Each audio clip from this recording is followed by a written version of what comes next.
ఫ్యూచర్ని కొంతమంది మాత్రమే చూడగలుగుతారు, అందరూ చూడలేరు సార్. హైటెక్ సిటీ కట్టింది ఎవరు? చంద్రబాబు నాయుడు టైంలో కట్టారు. అది రాళ్ళు రప్పలు ముళ్ళ చెట్లు కంచి. అక్కడ సాయంత్రం 5 గంటలు దాటితే ఎవరు బోరు అక్కడికి మనుషులు. నేను వెళ్ళి ఆ కట్టే టైంలో దుమ్ము ధూళి కొట్టుకుంటున్న టైంలో ఒకసారి హైటెక్ సిటీ చూద్దామని.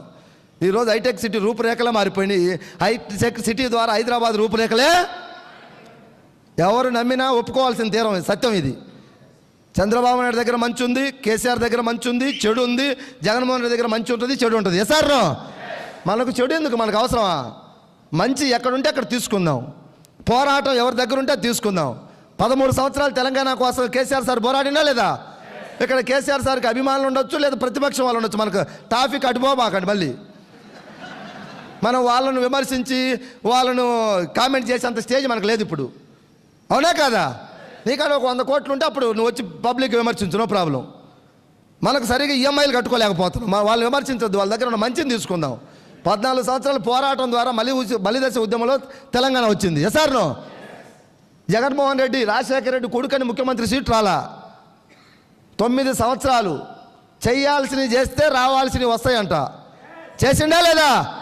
భార్య పిల్లల్ని వదిలేసి రోడ్లు పట్టుకొని తిరిగిండు, కుర్చీ కుర్చీ కుర్చీ కుర్చీ అని. నన్నూరు నరసింహారెడ్డి తెలంగాణలో టీడీపీ లీడర్ ఒక కథ చెప్పిండు. జగన్మోహన్ రెడ్డి పాదయాత్రలో భాగంగా తిరుపతి పోయినంట వెంకటేశ్వర స్వామి దగ్గరికి. అలివేలు మంగమ్మ వెంకటేశ్వర స్వామి ఇద్దరు చైర్లో కూర్చోన్నారంట.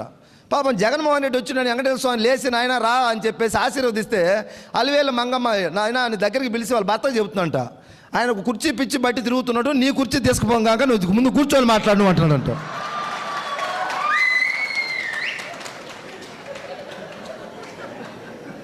జనాలకి జగన్మోహన్ రెడ్డి కుర్చీ పిచ్చి ఏ రేంజ్లో పట్టిందంటే జనాలు కామెంట్లు చేసుకునే స్థాయికి పోయింది.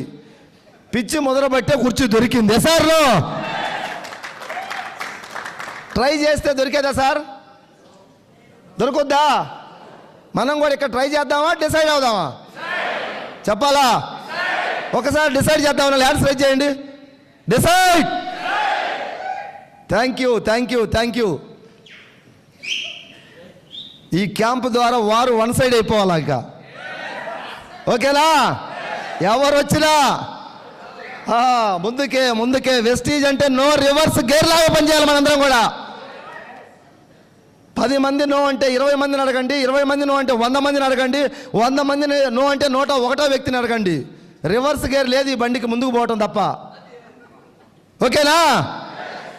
యుద్ధం మొదలు పెట్టాలి, యుద్ధంలో విజేతలుగా మారాలి మనం. ట్రై చేస్తే చరిత్రలో ఎవరు సక్సెస్ అయిన లేరు, డిసైడ్ అయితే సక్సెస్ దొరుకుతూ ఉంది. వెస్టీజ్లో మీరు కూడా డిసైడ్ చేయండి. ఈ ఇయర్ ఎండింగ్ కల్లా మీ టార్గెట్ ఏంటి మీకు తెలియకుండా మీ అప్లైనర్తో కూర్చోండి. ఎందుకంటే మన బలం మన బలహీనత మన అప్లైనర్కి తెలుస్తుంది, అవునా కదా? మనకు ఒక్కొక్కసారి మనం తప్పుడు అంచనా వేసుకుంటాం, మనకు తెలియక నా శక్తి ఇంత అయితే ఇంత అనుకుంటాం, ఇంత అయితే ఇంత అనుకుంటాం. నీ మంచి పాజిటివ్ అప్లైనర్ మీ మెంటర్ వాళ్ళ దగ్గర కూర్చోండి. కూర్చో, డిస్టర్బ్ చేయొద్దు. పోలీసులు ఉన్నారు, పట్టుకుపోతారు. వాటర్ కావాలా? దో దా బట్టలు తీసుకో, తీసుకెళ్ళి ఎవరుకో అన్నా ప్లీజ్. పర్లేదు పర్లేదు, బట్టలు ఉంది కదా, 2 బాటిల్ ఉన్నాయి. No problem. వాటర్ నాకు కావాలి, దెబ్బకి కావాలి మాట్లాడేవాడికి. నేను తాగిన వాటరు తాగను కూడా మీటింగ్ అయిపోయేదాకా.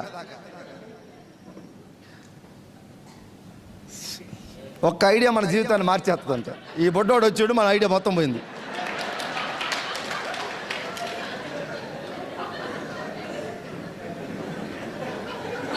దేవతలు యజ్ఞం చేస్తుంటే రాక్షసులు ఎలా దీన్ని డిస్టర్బ్ చేయాలని వాళ్ళు చూస్తూ ఉంటారు. రాక్షసులు అంటే అబ్బాయి రాక్షసులు కాదు, ఎవరో అది సైతాన్ మనకు పంపించింది ఈ యజ్ఞాన్ని డిస్టర్బ్ చేయడానికి. ఏం పర్వాలేదు, మనం డిస్టర్బ్ అవ్వంగా డిసైడ్ అయ్యాం కాబట్టి. ఓకేనా? దయచేసి రిక్వెస్ట్, ఎవరు ఎస్ అన్నా నో అన్నా మనకు సంబంధం లేదు, మనం పోరాటం వైపు ఉండాలి.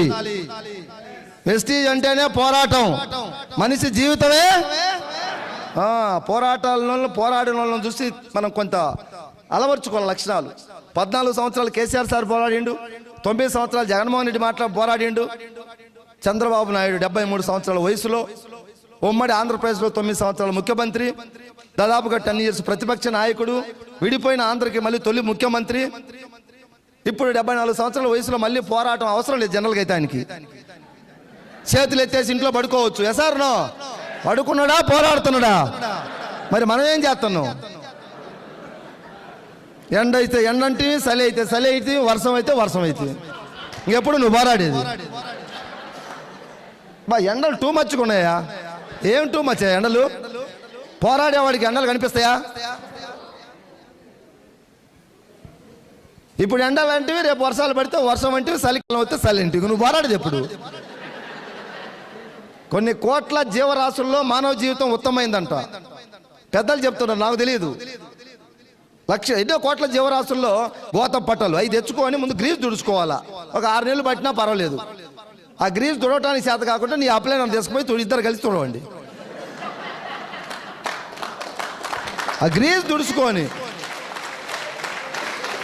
6 నెలలు పట్టినా పర్వాలేదు, ముందు అవన్నీ తొలగించాడు. గ్రీస్ తుడవండి, తర్వాత ప్రయత్నం చేయి. మనవాడు ఆవేశంతో ఎక్కాలని చూస్తున్నాడు, ఎప్పటికి ఎక్కుతాడు? మిస్టేక్స్ మార్చుకోనంత వరకు సక్సెస్ నిన్ను చూసి 4 కిలోమీటర్లు పరిగెత్తుతుంది. నువ్వు కిలోమీటర్ దూరం సక్సెస్ కోసం పరిగెత్తితే సక్సెస్ 4 కిలోమీటర్లు పరిగెత్తుతుంది నిన్ను చూసి. నీ లోపాలను రెక్టిఫై చేసుకో, నువ్వు ఉండాల్సిన విధంగా ఉండు, వెస్టీజ్ సిస్టానికి తల వంచు.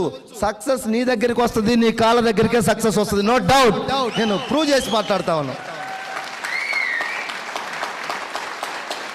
5.5 years నా జర్నీ. ఏ రోజు కూడా నేను ఎక్కడికి పోయి దండం కూడా పెట్టలే. ఇది మళ్ళీ మీకు ఎవరైనా భక్తులకి మనోభావాలు దెబ్బతింటాయో నాకు తెలియదు. నా పాలసీ నేను చెప్తున్నా. నేను ఎక్కడికి పోయి దండం పెట్టలేదు, ఏ చర్చికి పోలేదు, ఏ మసీదుకి పోలేదు, ఏ గుడికి పోలేదు. మానవ సేవే మాధవ సేవ, పనియే ప్రత్యక్ష దైవాన్ని గుండెల్లో పెట్టుకొని పనిచేస్తే 20 lakhs ఈ డిసెంబర్కి ఎంఎస్ఆర్ వెళ్ళిపోతా ఉన్నాడు. ఏం కావాలి మనకు? 10 మందికి ధైర్యం నూరిపోస్తున్నాం, 10 మందికి ఇన్కమ్ ఇప్పిస్తున్నాం, 10 మందిని నడిపిస్తున్నాం, మనకు డబ్బు వస్తుంది. ఇంకే గుడి కావాలి, బడి కావాలా? ఈ పని చేయండి మీరందరూ కూడా. డిసెంబర్కి ఎంఎస్ఆర్ ఇన్కమ్ ఎంత?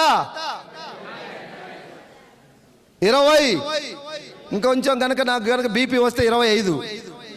బాలకృష్ణ చెబుతారు కదా, నాకు బీపీ వస్తే ఏపీ వణుకుద్దని. కసి, పోరాటం బ్లడ్లో నింపుకొని పనిచేస్తున్నాం.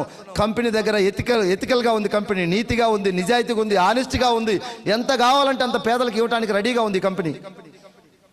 ఇలాంటి కంపెనీలో ఉండి మనం పోరాడకుండా, యుద్ధం చేయకుండా ఊరకనే వచ్చుద్దా? ఇలాంటి కంపెనీ దొరకటం మనకు అదృష్టం. ఇక్కడ పోరాడకపోతే 100కు 1000% నీదే తప్పు. సక్సెస్ అయితే 100కు 100% నువ్వే, ఫెయిల్ అయితే 100కు 1000% నువ్వే. నీ అప్లైనర్ కాదు, నీ డౌన్లైనర్ కాదు, గుర్తుపెట్టుకోండి. పోరాడలేని వాళ్ళు యుద్ధం గురించి, ధర్మం గురించి మాట్లాడుతున్నారు. యుద్ధం చేతకాని వాళ్ళు.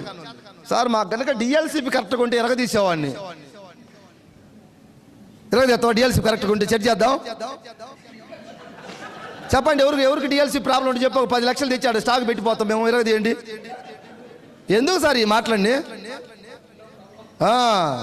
ప్రాబ్లమ్స్ చెప్పమాకండి. ప్రవీణ్ సార్ తలకాయ పోతుంది పాపం.